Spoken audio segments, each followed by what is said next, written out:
All right, welcome back. Josh Beta here for From the Stands, and today we're once again joined by the number one pound for pound flyweight in Australia, Lisa Kyriacou. Lisa, it's always a pleasure to talk to you. How have things been with you since we last spoke?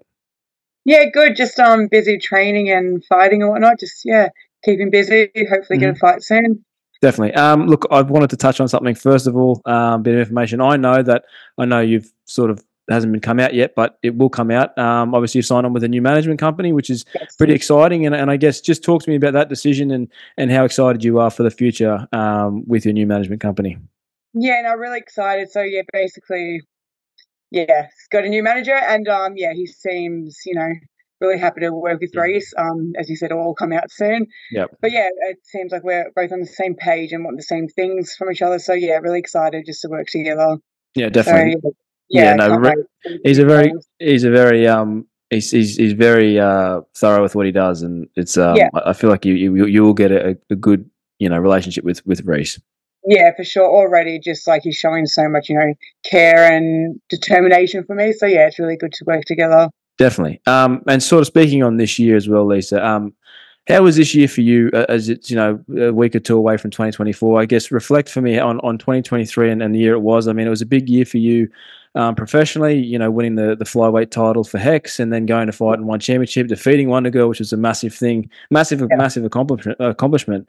I guess talk to me about this year and what this year was like for you. Oh yeah, like amazing. So obviously got the Hex flyweight belt, so that was pretty big for me. And then obviously having my fight on one of the biggest shows I've been on, so that was huge. And just to keep my number one ranking spot. So yeah, really big year. I feel like I've definitely leveled up a lot. So yeah, things are really going well, and I can't wait to see what next year holds. Definitely. What speaking on next year, then I guess what does next year look like for you? I suppose there's a lot of options out there, and ones we'll talk about in a little bit. But what does next year look like for you from a perspective that you said that, you want to fight soon? Hopefully, have one lined up soon. What does the year look like for you this time next year? As you look back on next year, sort of thing. What does it look like for you? Look, my main goal and dream is to get into the UFC. So I'm hoping by then I'm going to make sure it happens. Yeah, Hopefully this time next year I'm there. So whatever I have to do to get there, I know what I have to do to get there. So just have that fight to get the job done, and then hopefully I get my shot. yeah. I remember even last time we spoke with you, that was sort of the main preface that you wanted the Dana White's Contender Series shot at least.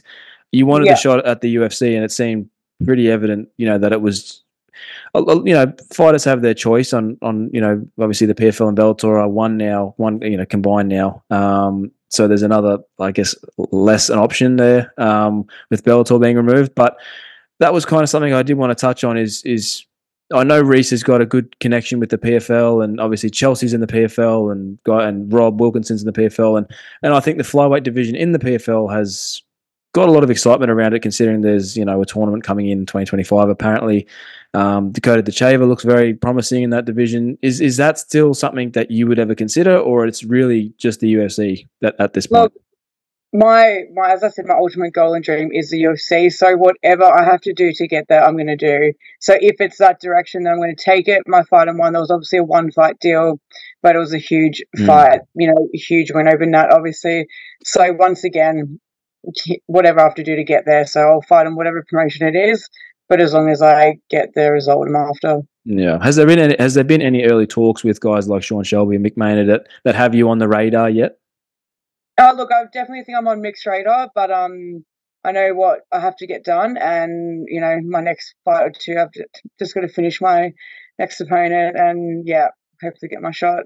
Definitely. And on that next fight, is that something that we can expect here in Australia? Obviously, I wanted to clarify too. Are you still the Hex flyweight champion, considering the Yeah, the, correct. the move Yep, to one? Yeah. Okay. Cool. So yep. what is the plan with that? Is that something where you think you might fight on Hex again, sort of in the future? I know there's a show coming up. I believe, on the top of my head, February, March, or March. May. Yeah, March, is it? Yeah.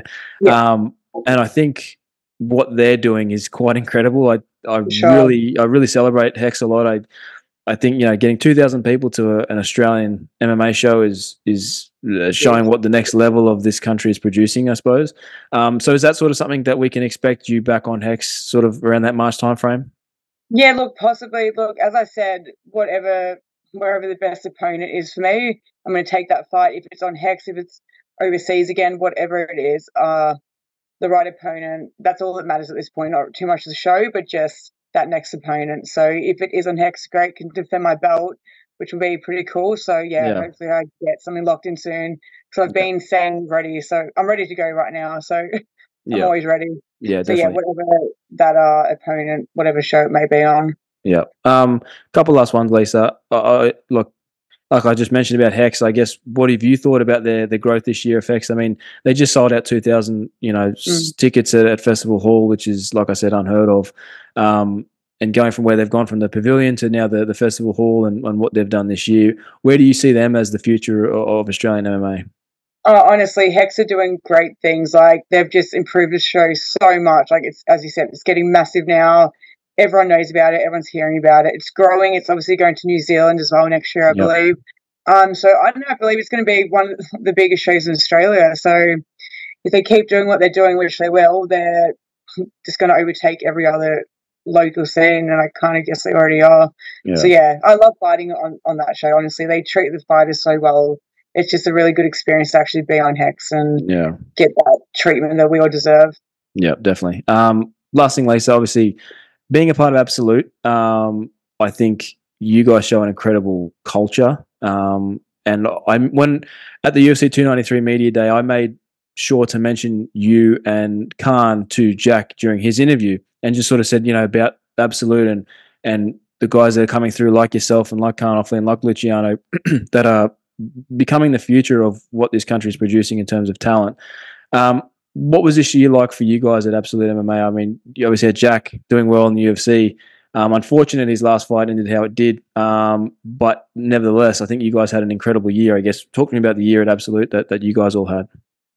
Yeah, for sure. Look, we've all been super active and we've all had very good wins. Obviously a couple of times where we didn't, but still like amazing performances, and just the group training, I believe, in the environment at the gym is the main thing. We're just such a team, and this year we've just been really working together, grinding, and just being more motivated, determined than ever. Like adding more sessions in and just training like animals multiple times a day together. So it's crazy. I love it. But yeah, we've had a very good year, all of us. Awesome. Came for a few drinks with everyone on Friday. Definitely. What are the plans for Christmas? What's going on for you over the Christmas break? Well, we have our Absolute staff party on Friday, so that should be good. And then just like family, being Greek, got 2 sides to go to now. So then go down to the beach for a couple of days, and then back to training. Awesome. So, Awesome, Lisa. It's always a pleasure to talk to you. I always appreciate your time and look forward to what next year holds for you. I think you have a big future, and I really do think the UFC could use you, and that could be your home. Another Australian female. We're trying to say that. Yeah, no, you're right. The flyweight division, I think, has overtaken the bantamweight division with the loss of Amanda Nunes, and now the flyweight division is so exciting. I think you as an addition would be incredible for the UFC, and I really hope you get there. And we'll talk to you again before your next fight. Amazing. Thank you for your time, Josh. Awesome. Thanks, Lisa. Appreciate it. Thank you.